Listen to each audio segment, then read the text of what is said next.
అండి. ఇదిగోండి మేమంతా స్నానంతో చేసేసి వచ్చాము, అన్నీ అయిపోయింది, బట్టలు మార్చుకున్నామండి. ఇదిగోండి అన్నప్రసాదము ఇక్కడ ముందు అక్కడ శనీశ్వర దేవుడికి భోగం పెట్టి ఇక్కడ అన్నదానం ఫ్రీ అండి. ఇలాగా ఇదిగోండి ఒక కూర పప్పు అన్నం అండి,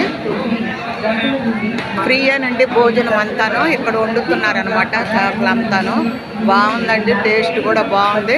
ఎవరైనా తెలియని వాళ్ళు ఉంటే వచ్చి ఇక్కడ భోజనం చేయండి.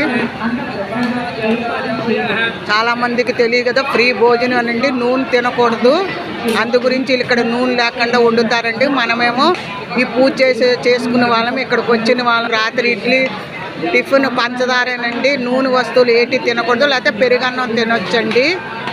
ఇదనమాట శనీశ్వరుడు ఆలయంలోనూ మనం శనిడికి దేవుడికి పూజ చేస్తే నియమం అనమాట. చాలామంది పంతులు చెప్పరు కదా, అందు గురించి అండి నేను ఈ ఇన్ఫర్మేషన్ మీకు ఇస్తున్నాను. Thank you so much.